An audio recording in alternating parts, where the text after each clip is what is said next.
Salam, hər vaxtınız xeyirli olsun dəyərli izləyicilərimiz. İslam deyir ki, verilişinin növbəti buraxılışında hər birinizi xoş gördük. Qadın, İslamın nurunda yüksələn bir əzəmət simvoludur. Quran-ı Kərim onu təkcə ana, həyat yoldaşı və toplumun üzvü kimi deyil, həm də iman və əxlaqın daşıyıcısı olaraq tanıyır. Cənnət anaların ayaqları altındadır buyuran Hz. Muhammed sallallahu aleyhi və alihi və səlləmin bu sözləri göstərir ki, qadının hörməti və mövqeyi həm dünyada, həm də axirətdə böyükdür. İslam qadını həm hüquq və məqam baxımından qoruyur, həm də onun ruhunu, incəliyini ucaldır. Bugünkü verilişimizdə İslamda qadın mövzusunu qonağımız Azərbaycan İlahiyyat İnstitutunun Dinşünaslıq Kafedrasının müdiri, fəlsəfə üzrə fəlsəfə doktoru, dosent Anar Qafarov ilə birgə müzakirə edəcəyik. Anar müəllim, xoş gəlmişsiniz. Xoş gördük, xoş gördük. Sağ olun, siz necəsiniz? Çox sağ olun, təşəkkür edirəm. Yaxşı olasınız. Anar müəllim, İslamın qadına baxışının ontoloji və metafizik təməlləri haqqında nə deyə bilərsiniz? Əvvəla bu məsələnin müzakirə obyektinə çevrilməsinin aktuallığı ilə bağlı bir neçə məqama toxunmaq istəyirəm. Bugün məlumdur ki, ümumiyyətlə birgə yaşayış məsələsi problemdir, yəni dünyada, ümumiyyətlə və bununla nəzərdə tutduğum şey, yəni bu məsələyə dair problemlər ailə müəssisəsindən, qadının ailə içərisindəki mövqeyi, ümumiyyətlə qadının cəmiyyətdəki mövqeyi məsələlərindən də yan keçmir. Yəni ona da öz təsirini göstərir. Yəni belə ki, qadın müasir, modern dövrün ümumiyyətlə insanlığa təlqin etdiyi həyat fəlsəfəsində və dünya görüşündə bir istiqamətlərdən birisi də qadının cəmiyyətdəki yeri ilə bağlı məsələlər təşkil edir. Amma təəssüflər olsun ki, bu heç də cəmiyyətdə quruculuğa və ya cəmiyyətin fərdi və ictimai planda bu mənada xoşbəxtliyini tam təmin edirmi? Əlbəttə ki, etmir. Səbəb ondan ibarətdir ki, ümumiyyətlə insanın cəmiyyət içərisindəki mövqeyi yenidən formalaşdırmağa çalışır, belə bir təsəvvür formalaşdırmağa çalışır. O cümlədən qadın məsələsi də bu məqamlardan birini təşkil edir. Yəni, qadının həm cəmiyyətdə, həm də cəmiyyətin ən önəmli nüvəsi olan ailə içərisindəki yeri və mövqeyi yenidən formalaşdırılmağa və bununla bağlı yeni təsəvvürlər və anlayışlar orada atılmağa çalışılır. Və əgər söz yerində isə bəlkə də ənənəvi dəyərlərlə daha çox xoşbəxt olan insanın bir mənada beyni, zehin dünyası qarışdırılır. Dolayısıyla bu da öz növbəsində bu kimi məsələlərin yenidən aktuallıq qazanaraq müzakirə obyektinə çevrilməsinə geniş fürsətlər yaradır. Ona görə də mən sizə təşəkkür edirəm belə bir aktual məsələni müzakirə obyektinə çevirdiyiniz üçün. Bir kərə qadına baxış məsələsi, yəni İslamın qadına baxışını müəyyənləşdirmək üçün əvvəlcə bizim əlimizdə bir metodologiya olmalıdır. Bu məsələyə necə baxacağıq? Düzdür, bu eyni zamanda keçmişlə müasir dəyərlərin çoxlaşdığı nöqtələrin təsbit edilməsi, bu mənada qadına necə dəyər verməliyik, keçmişdən gətirdiyimiz qadınla bağlı dəyərləndirmələr davam etməlidirmi, etməməlidirmi? Bu dialektika içərisində müəyyən məsələləri daha konkret müəyyənləşdirmək üçün bizim bəzi metodlara ehtiyacımız var. Bu metodlardan birisi, məsələn, bizim meyarlarımız nə olacaq? Birincisi, əvvəla onu bilirik ki, biz əlbəttə ki, keçmişlə hesablaşmalıyıq. Yəni, keçmişdə bilməliyik ki, keçmişdə nəyə almalıyıq, nəyə almamalıyıq, hansı dəyərləri əks etməliyik, hansıları ehtiyac yoxdur. Tamamilə unuda bilməliyik. Yəni, tamamilə unuda bilməliyik. Yəni, mütləq və ya mütləq keçmişdən bir şeylər əks etməliyik və bunu davam etdirməliyik lazım gələrsə. Amma necə?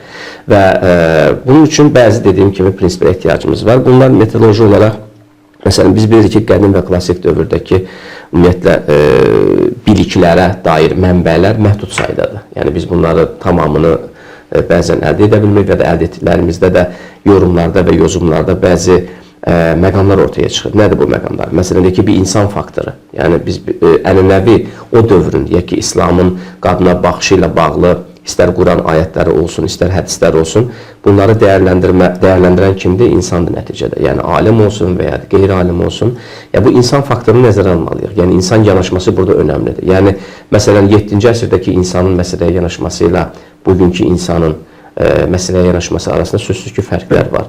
Yəni, biz bir şeyi dəyərləndirərkən öz dəyərləndirmə spektrimizə müxtəlif istiqamətləri alırıq bugün etibarilə. Müxtəlif ayrıntıları daha çox nəzərə alırıq və o minvalla, o mənada biz hansısa bir mətni bir kontekst içərisində dəyərləndiririk və ona hər hansı bir yozumu ortaya qoyuruq. Digər bir məsələ, dövrün sosial, siyasi, eyni zamanda kultural şərtləri də məsələn, hansısa ayətlərin anlaşılmasında bizə yardımcı ola bilər. Qadınla bağlı məsələlərdən söhbət gedir. Və ya yenə həmin dövrdə, məsələn, deyək ki, sosial tarixi şərtlər nə idi? Sonra, məsələn, deyək ki, həmin dövrdə şəhərdəki qadınla şəhər xaricində yaşayan qadının sosial, ictimai, ailə daxilindəki mövqeyi eyni idimi? Və ya onun mülkiyyət hüququ baxımından onlar eyniyyət mi təşkil edirdi? Yəni, bir şəhərdə yaşayan qadınla şəhər xaricində yaşayan qadın. Bax, bütün bu məsələlər əslində işin ayrıntılarını təşkil edir ki, bu metodoloji prinsip üzərindən, bu metodoloji baxış açısı ilə biz məsələni dəyərləndirməliyik. İslamın qadına baxışına gəlincə bu minvalla, əvvəla İslam qadına necə baxır sualına, biz İslamdan öncəki qadına baxışı məncə araşdırmalıyıq. Yəni, bu sualın cavabını tapa bilmək üçün İslamdan əvvəl qadına baxış ki, biz bunu cahiliyə dövrü adlandırırıq. Cahiliyə dövrü insanların heç bir şey bilmədiyi bir dövr deyil. Bir şeylər bilirlər, amma bildikləri bəzi şeylərin də yanlış olduğu daha sonradan təsbit olunur. Bunu ən azından Allah Teala öz sözlü müdaxiləsi ilə, Quran-ı Kərimlə insanlara bu zamana qədər davam etdirmiş olduqları ənənəni və ya dünya görüşünün hansı məqamlarda yanlışlığını onlara təlqin edir və bəyan edir və ədalətə çağırır bununla bağlı. Bir kərə cahiliyə dövründə biz bilirik ki, qadının ümumilikdə, yəni mülkiyyət hüququ yox idi. Yəni, qadın bir əşya kimi, belə deyim də, xüsusilə kişilərin konkret olaraq onun həyatının bütün istiqamətlərində rəy verə biləcəyi bir varlıq idi. Yəni, bir şeyə kişilər rəy verdi mi, ailə qurmaq məsələsində deyək ki, qadının rızasından daha çox kişinin istəyi önəmli idi. Amma İslam nəyə gətirdi? İslam bütün bunlara baxanda, İslam birinci növbədə qadının bir insan kimi dəyərli bir varlıq olduğunu, bir ana kimi dəyərli bir varlıq olduğunu, sosial cəmiyyətdə, yəni ictimai varlıq olaraq rol ala biləcəyini, təhsildə, elmdə, insanların maarifləndirilməsində rol ala bilən bir model ola biləcəyini, bir varlıq ola biləcəyini təlqin etməyə başladı və bunu insanlara çatdırmağa başladı. Və bu, xüsusilə digər dinlərlə müqayisəyə baxdığımız zaman ontolojik və metafizik aspektdir. İslam qadına, məsələn, kişinin, yəni ontolojik olaraq bir kərə qadının da ontolojik olaraq var olan bir varlıq olduğunu, Allah tərəfindən yaradan bir varlıq olduğunu qeyd edir. Onun, məsələn, bəzi dinlərdə kişinin qabırğasından yaradılması kimi birisindən hadisə var. Deyirlər ki, qadın kişinin qabırğasından yaradılıb. Yəni, İslam məsələyə verə baxmır. İslam hər ikisinin Allah tərəfindən bir-birinə tay olaraq yaratıldığına işarə edir. Məsələn, mən bir neçə bu minvalla ayətlərə diqqət çəkəcəm. Amma bu ayətlərə diqqət çəkməzdən və xüsusən bu məqamı da vurğulayım ki, az əvvəlki qeyd elədim ki, metodolojik prinsip olaraq qadınların dəyərləndirilməsi və istənilən ayətlərin bu minvalla dəyərləndirilməsi kultural və mədəni şərtlər nəzərə alınmadan qeyri-mümkündür. Biz bilirik ki, ərəb cəmiyyəti ataerkil, yəni ata mərkəzli, patriarxal bir cəmiyyət idi. Biz bilirik ki, matriarxal cəmiyyətlərdə, ana mərkəzli cəmiyyətlərdə, qadın mərkəzli cəmiyyətlərdə qadın müqəddəs bir varlıqdır. Qadın törəmənin əsasında yatan bir fenomendir, bir varlıqdır. Ona görə ona hətta ilahələr də deyənlər olub, qədim mifoloji mətnlərdə və s. biz görürük bunu mifoloji anlayışlarda ki, qadın bir ilahə kimi də dəyərləndirilib. Dolayısıyla ana mərkəzli baxışla ata mərkəzli baxışın hakim olduğu cəmiyyətlərdə qadına baxış da dəyişir bu minvalla. Ərəb cəmiyyəti də ata mərkəzli bir baxış hakim idi. Ona görə də qadının az əvvəl qeyd etmiş olduğum o mövqeyi ki var idi ərəb cəmiyyətində, onlar hamısı onların kültüründən süzüb gələn, yəni dünya görüşü ilə bağlı olan bir məsələ idi. Quran-ı Kərim necə baxır? Quran-ı Kərim bir kərə, məsələn, Nisa surəsinə baxdığımız zaman mən bir neçə, əgər icazəniz olarsa, ayətləri birbaşa qeyd edeyim. Məsələn, Nisa surəsinin 1-ci ayəsində buyurulur Allah. Mən ərəbcəsini qeyd edəcəm ona görə ki, bəzi tərcümələrdə bu minvalla səhvlərin olduğunu da görürük. Bu səhv anlayışlar, yəni terminlərin yanlış tərcümə edilməsi insanların o hər hansı bir məsələ ilə bağlı təsəvvürlərə də ciddi şəkildə təsir göstərir. Məsələn, bunlardan birisi budur. Məsələn, deyək ki, Bismillah, Estağfirullah, Bismillahirrahmanirrahim. Ya eyyuhən nəs, ittəqu rabbakum, əlləzi xaləqəkum min nəfsin vahidetin və xaləqə minhə zəvcəhə. Yəni, bura qədər davam edirəm. Ayətdə buyurur ki, ey insanlar, baxın, müraciətə baxın, demir, ey kişilər. Bu, qadının kişinin qavrğasından yaradılıb yaradılmaması məsələsi ilə bağlı olan bir məsələdir. Demir, ey kişilər, deyir, ey insanlar, sizi tək bir candan xəlq edən, ondan tayını yaradan, baxın, tayını yaradan. Tərcümələrdə çox vaxt keçir, yəni qadınını yaradan, onun, yəni, Həvvanı, Adəmi yaratdı, sonra Həvvanı yaradan və ya qadınını yaradan, kişini yaradı, daha sonra ondan qadınını yaradan və ya tayını, eşini yaradan, yəni tərcümələrdə belə keçir. Əslində, burada tayını mənasındadır. Türk dili tərcümələrində, Türkçə olan tərcümələrdə eş sözü keçir, eş əslində tay anlamına da gəlir. Biz bu ki, zəvcün sözü və onun cəmi olan əzvacın bir şeyin tay anlamına gəlir. Və ondan da bir çox kişi və qadın, yəni törədib, yer üzünə yayan Rəbbinizdən qorxun. Yəni, daha sonra da deyir, min nəfsin vahidətin, nəfsin sözü burada ayrıca, ayətdə keçən nəfsin sözü müənnəsdədir. Yəni, qadın cinsindədir əslində. Vahidətin sözü, ondan sonra gələn vahidətin sözü, nəfsin sözünün qadın cinsində olduğunu göstərir. Yəni, biz hələ buraxın qadının kişinin qavrağasının yaradılması məsələsinə, kişi və qadının özü ikisi də zaten müənnəs bir varlıqdan yaradılıb. Yəni, dişil bir varlıqdan yaradır. Nəfs müənnəs bilirsiniz, vahidətir.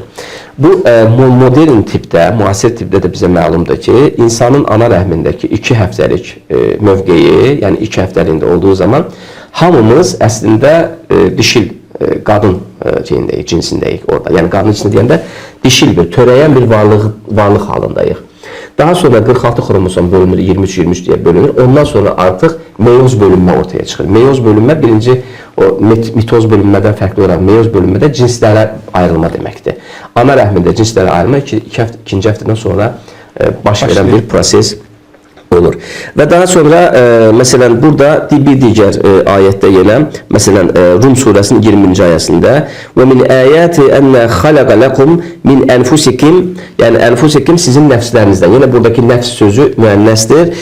Əzvacən deyə keçir. Burada da yenə əzvacən sözü ünsiyyətdə rahatlıq tapasınız deyə sizin üçün nəfslərinizdən taylarınızı yaratması. Nəfslərinizdən taylarınızı yaratması bu deməkdir ki, kişilərin nəfsindən. Ümumilikdə insana verilən nəfsdən, yəni insan deyə bir varlıq yaradılır. Daha sonra o nəfs bölünür 2 yerə. Qadın və kişi olaraq, yəni erkək və dişi olaraq ayrılır və tay olaraq ayrılır. Biri digərini tay. Yəni buradakı tay sözündən biz bilə bilmərik ki, bu tay dişidir, yoxsa erkək taydır mı? Yəni burada ümumilikdə ayət-kərimdə müraciət var. Yenə bir başqa ayətdə Hücurat surəsinin 13-cü ayəsində Ya eyyuhənnəs innə xaləqnəkum min zəkərin və ünsə və cəalnəkum şubən deyə davam edir ayət-kərim. Ey insanlar, biz sizi erkək və dişidən yaratdıq, sonra bir-birinizi tanıyasınız deyə sizi xalqlara və qəbilələrə ayırdıq. Allah yanında ən hörmətli olanınız, onun nəzdində ən təqvalı olanınızdır deyə ayət davam edir. Baxın, burada da kişinin qadından üstünlüyü, qadının kişindən üstünlüyü kimi bir məsələ qoyulmur da. Deyir, Allah qatında üstünlüyünüz təqva ilə. İstir kişi onu, istir qadın onu. Yəni, buradan nəyə demək istəyirəm, müəllim? Demək istədiyim şey odur ki, İslamın qadına baxışı, kişiyə baxışı bir mənalıdır. Yəni, onlara hüquqi müstəvidə, dini mükəlləfiyyətlərin həyata keçirilməsi, onların məsuliyyətinin daşınması, cəmiyyətdəki rolları baxımından eyni prizmadan baxır, eyni şəkildə dəyərləndirir. Əlbəttə ki, hər bir cəmiyyətin özünün kültürü, ənənəsi, bütün bu məqamlara təsir edir. Məsələn, din eyni zamanda bilirsiniz ki, ənənə mənasına gəlir. Yəni, Allah Taala'nın müqəddəs aləmdən Peyğəmbərimizə vəhy etmiş olduğu ayətlər və onun nəticəsində formalaşan din eyni zamanda yerdəkinə xitab etdiyi üçün, yəni məxluqlara xitab etdiyi üçün, məxluqat aləminin, yəni insanların ənənəsinin də yoğurulur. Yəni onlar nəyəsə o ənənə içərisində yanlış edirlərsə, onların düzəldilməsi istiqamətində bir sözlü müdaxilədir Allah Taala'nın ayələri. Və dolayısıyla bəzi şeyləri düzəldir, bəzi şeyləri isə olduğu kimi saxlayır, hansılar ki onlar insanlara xeyir gətirir, bəşəriyyətə xeyir gətirir, o ənənələri də saxlayır. Yəni tamamilə dəyişdirmir. Bu mənada din anlayışı özü eyni zamanda ənənəni də özündə ehtiva edən bir təsəvvürdür, ənənəni də özündə ehtiva edən bir anlayışdır. Yine bir başqa mən qeyd etmək istəyirəm ayədə. Məsələn, Fatih surəsində deyir ki: "Vallahu xalaqakum min turabin thumma min nutfatin thumma ja'alakum azwajan." Yenə burada əzvacən sözü, yəni zəvcün sözünün və əzvacün sözünün qadın tay anlamında deyir, qadınını yaratdı şəklini tərcümə olur. Qadın deyil, tay anlamına gəldiyini və hətta cüt mənasına gəldiyini qeyd etmək mümkündür. Allah sizi torpaqdan sonra nütfədən yaratmış, sonra da sizi ayətə görə cüt etdi. Yəni sizi cütləşdirdi. İki cins halında yaratdı. Bu minvalla məsələn deyək ki, İslamın digər dinlərdən fərqli olaraq qadına ilk günahın təməlində duran bir varlıq kimi baxmaması. Bu da qadına verilən böyük bir dəyərdir. Anlatabildim mi? Yəni, məsələn, digər dinlərdə, deyək ki, qeyd etməyəcəm, var biz birimiz. Deyək ki, Yahudilikdə bir kere qadın kişinin qaburğasından yaradılıb. Yəni, bunu açıq yaradılışın ikinci hissəsində görə bilərik. Yaradılış surəsinin ikinci hissəsində görə bilərik. Bir neçə hissəsi var bilirsiniz yaradılışın, Yaradılış surəsinin. Üçüncü hissəsində də qadının yaradılış Tevratda, qadının günah işləyən, yəni Allah tərəfindən uyğun görülməyən meyvəni Adəmə yedizdirdiyi hekayəsi var. Və buna görə də ayətin sonunda qeyd edir ki, Allah deyir, qadına deyir, doğumu acılar içərisində doğmağı nəsib edir. Yəni onu verir. O günaha görə ona acılar içərisində doğmağı nəsib edir. Dünya uşaq gətirməyi, daha sonra onu böyütməyi, yetişdirməyi və həyat yoldaşına tabe olmağı və onunla bağlı bütün qərarları kişilərin verməsini yəni əmr edir. O günahın cəzası olarak. O günahın cəzası olaraq. Amma İslamda necə baxır məsələyə? Məsələn, biz deyək ki, Bəqərə surəsinin 36-cı ayəsinə baxırıq. Yəni, konkret deyirəm ki, burada izləyicilərimiz üçün də bilsinlər ki, hansı ayətdən nə keçir, hansı surədə. Ey Adəm, sən zövcənlə birlikdə cənnətə sakin ol və orada rahatlıqla nemətlərimizdən istədiyiniz yerdə yeyin, təkcə bu ağaca yaxınlaşmayın. Sonra deyir, yoxsa zalimlardan olarsınız, şeytan isə yəni ağaca yaxınlaşdırmaqda onlara aldadıb olduqları yerdən çıxartdı. Yəni burada demir, Həvva Adəmi yoldan çıxartdı. Burada şeytan deyir. Yəni insanın daxilindəki o nəfs hər ikisini yoldan çıxarıb, belə deyək, və yasak olan, qadağan olan ağacın meyvəsindən yeməyə vadar edib. Yenə qadın Allahın qulu olması baxımından kişi ilə eyni səviyyədə tutulur. Az əvvəldə qeyd etdiyimiz, yəni qul dediyimiz Allahın bəndəsi olması anlamında. Yəni Allahın bəndəsi olmaq nə deməkdir? Burada bu anlayışa da diqqət çəkir. Burada yenə qul kimi tərcümə olunur Quran-ı Kərimlərdə. Amma bu qul bizim bildiyimiz tarixdəki o quldarlıqdakı qul yəni hakim və ya feodal münasibəti deyil. Burada bəndə olmaqdan gedir söhbət. Bəndə bilirsiniz, yəni bizim ənənədən gələn bir anlayış vardı. Allaha bəndə olmaq. Bəndə olmaq bənd sözündən gəlir, bağlanmaq deməkdir.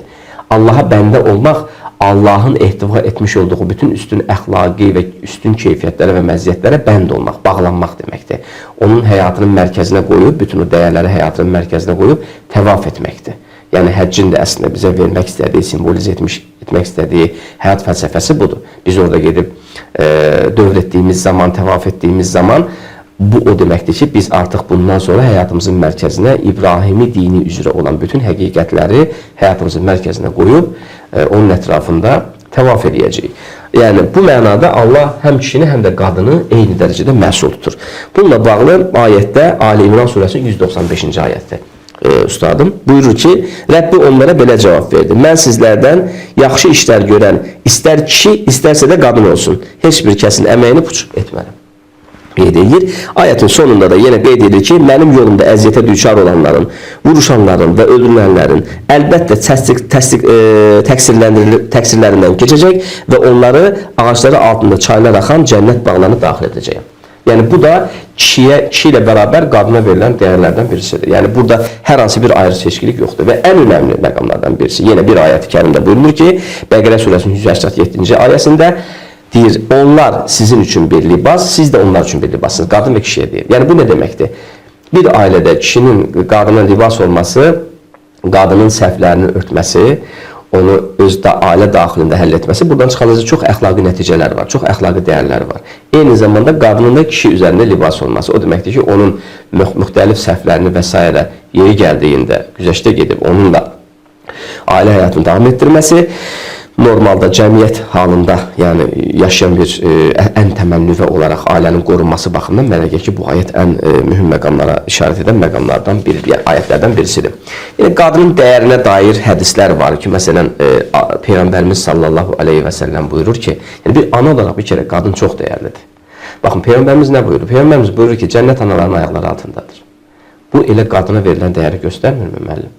Yəni bu yetmirmi İslamın qadına verdiyi dəyəri göstərmək üçün? Deyəcəksiniz ki, müəllim, əlbəttə belə bəzi hədislər də var. Məsələn, qadın ağlının əskik olduğuna dair və ya şahidlik məsələsini bəlkə də misal gətirə bilərsiniz. Bu məsələlərə girərik. Yəni o mülkiyyət məsələsi, hüquqi məsələ, çünki qadın hüquqi statusu onunla bağlı suallarımız da var. Mən sadəcə bir məqamı qeyd edeyim. Peyğəmbərimiz buyurur ki, bir insanın xoşbəxtliyi onun təbii ki, gözəl ev sahibi olması, geniş ev sahibi olması, onun minik vasitəsinin olması, yaxşı salih, əməl salih qonşusunun olması, yaxşı qonşusunun olması və eyni zamanda əməli salih zövcəsinin, yəni həyat yoldaşının olmasını da insan xoşbəxtliyinin əsas meyarı kimi görür.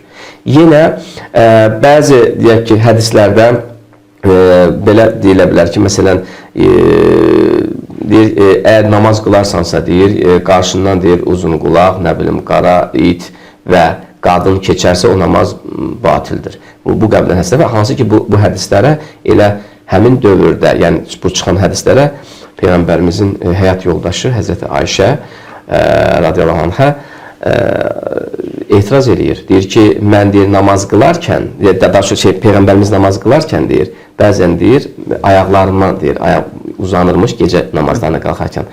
Ayaqlarıma toxunur, ayaqlarımı çəkərdim deyir. Yəni bu o deməkdir ki, yəni əslində bu qəbildən hədislər daha sonradan hansısa bir məqsədlərlə və ya yanlış anlaşılmalar nəticəsində rivayət olunub ki, siz bilirsiniz ki, hədisin doğruluq dərəcəsi iki istiqamətdə sürür. Hədis zənciri, yəni hədis zəncirində, onu rivayət edən zəncirində kimlər yer alır, hansı sahabilər?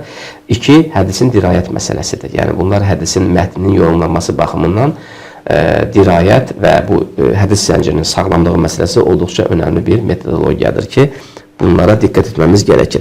Yenə sizin xeyriniz qadınlarına və eyni zamanda bir başqa rivayətdə ailə həyat yoldaşına yaxşı davranmanızdır. Yəni sizin ən xeyriniz deyir, qadınına yaxşı davranmanızdır. Bütün bunlar hamısı əslində İslam təsəvvüründə, İslam dünyasında, istər Quran-Kərim prizmasından baxdığımız zaman, istər hədis prizmasından baxdığımız zaman qadına verilən dəyəri göstərir. Və kim 3 qız yetişdirmişsə, yəni bilirsiniz ki, 3 qız yetişdirən cənnətlə müjdələnir. Yəni bunun özü kifayət, mənə elə gəlir ki, kifayət edir, yetəri qədər kifayət edir ki, İslam qadına necə bir münasibət bəsləyir. Qadının cəmiyyətdəki yeridir, bununla bağlı müzakirəmiz əsasında mən qeyd edəcəm. Şəhər qadınına verilən, şəhər qadınının sosial statusu ilə şəhər xaricində, regionda yaşayan qadının sosial statusu arasındakı fərqlər, niyə belə fərq var? Biri mülkiyyət sahibi olur, digərində mülkiyyət sahibi olma kimi bir durum ortaya çıxır. Bu tamamilə ənənə ilə müəyyənləşən bir şeydir. Ki bu ənənə eyni zamanda bizim fiqh kültürümüzü də formalaşdırır. Yəni burada sadəcə fiqhi kitabların ortaya çıxmasında sadəcə ayətlər deyil, insan ağlının ciddi rol oynadığı və insan ağlı rol oynayırsa burada kültür, ənənə, o fiqh hökmlərini ortaya qoyan alimlərin özünün içində yetişmiş, böyümüş olduğu kültürel şərtlər, mədəni şərtlər, siyasi şərtlər, tarixi şərtlər, sosial şərtlər, bunların hamısı rol oynayır o insanın qərar verməsində. Bunları təbii ki, diqqətə alaraq o mətnləri oxuyacağıq. Yoxsa bu ümumilikdə İslamın mütləq bir yanaşması deyil. Yəni bunu mütləq bir yanaşma kimi ortaya qoymalıyıq ki, qadın deyək ki, mülkiyyət sahibi olmamalıdır. Anar müəllim, çox sağ olun, suallara çox geniş, ətraflı cavab verdiniz. Bir daha verilişimizə gəldiyiniz üçün İslam Deyişi kollektiv adından sözlərin təşəkkürümüzü bildiririk. Mən də təşəkkür edirəm.